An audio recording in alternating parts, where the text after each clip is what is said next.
On May 7th, 1945, after 6 years of jaw-dropping violent tyranny, the Nazi army finally surrendered. 7 days earlier, Adolf Hitler had put a gun to his head in his damp, dingy underground bunker.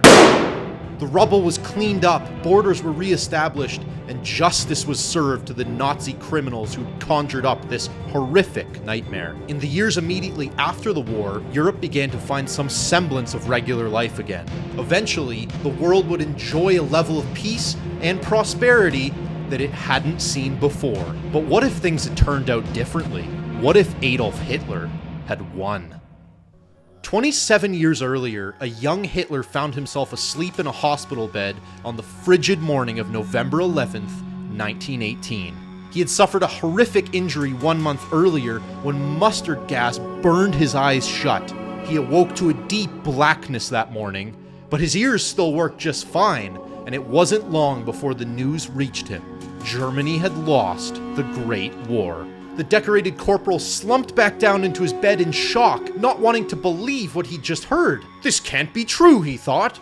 Germany is the fatherland, the greatest nation in existence. How could we lose to the English?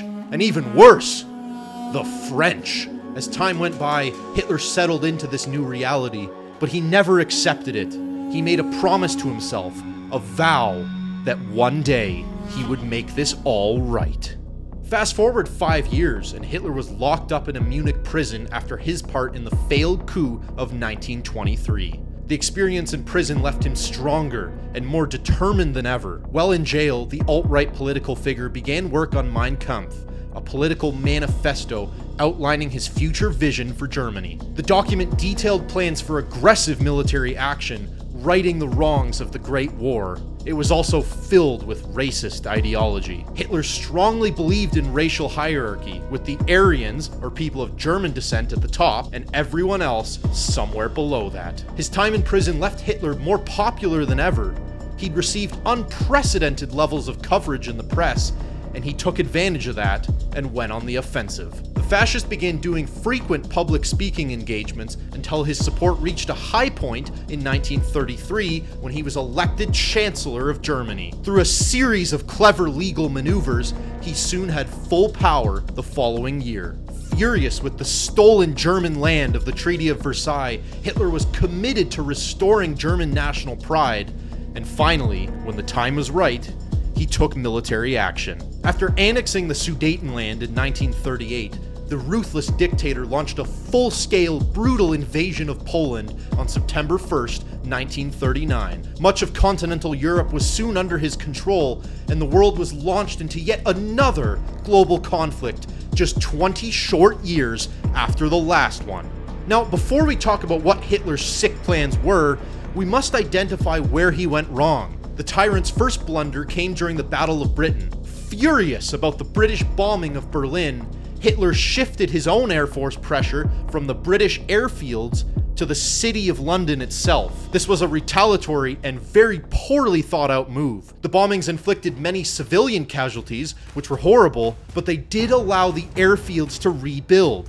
This ultimately led to British command of the air and left a potential Nazi Channel invasion doomed to fail. Had Hitler kept the pressure on the English airfields, the Luftwaffe could have potentially won the Battle of Britain and eventually captured the entire island itself. The tyrant's second oversight came with his timing of the Soviet Union invasion. With an attack launched in mid-summer and resources split across several different fronts, Hitler was unable to defeat Stalin, and the Soviets' pushback ultimately led to his demise. Had he waited until the early spring of 1943, or better yet, even 1944 to launch his attack, it's very plausible that he would have taken control of the motherland. As it was, Hitler nearly did succeed in Russia, even with poor timing and a lack of resources. The Fuhrer's third error came when he declared war on the United States of America in December 1941. Given American military might and the distance between the two countries,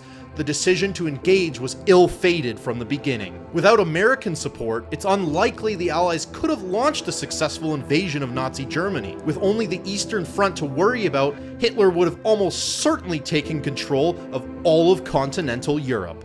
Now is the part where we get a little more subjective, since none of what I'm about to say actually happened. This is just my opinion of what could have transpired if Hitler had won. After capturing Moscow, the Third Reich would have continued to push the Soviet government into the oblivion of Siberia. With Britain and Russia secured, Hitler would have set up puppet governments in both nations. The governments would have set up state schools that would instill Nazi ideals in children, forming a new generation of dedicated, nationalistic fascists. Europe would be divided by race. Aryans would of course be at the top, Western Europeans slightly below, followed by Mediterraneans, and then the Jews, the Romani, the Slavs, and any other group who Hitler deemed undesirable. Britain would hold a high seat in the Third Reich, serving as Hitler's right-hand man. As it was, Hitler actually had great respect for the Brits. The horrific atrocities of the Holocaust would have continued, but it only would have grown many times over in scale to eliminate all the undesirable groups. With almost all of Europe now under his control, an invasion of Denmark and Finland seems very likely. Finland would have been able to put up a good fight against the fascists, but with the might of the Third Reich, it's unlikely they could have held on. Russia would have served as a hub for expendable men during this campaign that Germany would throw into battle without any regard for their lives. With Swedish neutrality and the fact that they were supplying a large portion of the steel for the Nazi army, Hitler would have left them alone. With their armies already defeated, the Third Reich would have easily taken over the British and French territory in North Africa, and Hitler probably would have given it all to Mussolini. At this point, you've probably noticed I've conveniently left the United States out of my example, but let's be honest, that's probably not very accurate. So let's consider a reality where they did get involved. Having already witnessed the devastating effects of nuclear weapons in Japan, it's unclear to me if they would have actually used them again on Germany. A Nazi victory would have been short-lived with American involvement. The Americans would have launched a campaign against the Third Reich with the help of the Commonwealth countries like Canada and Australia. Internal resistance almost certainly would have been a factor as well. The Third Reich wouldn't have lasted more than 20 years in my estimation, but many more lives would have been lost. Now, all this is assuming that the Nazis didn't have nuclear weapons of their own, but if it was in fact true that Germany was only months behind with their nuclear development plan, it's plausible that they could have had the technology by 1946. Adolf Hitler with nuclear weapons at his fingertips is a very, very scary thought, and I don't think we ever want to imagine that.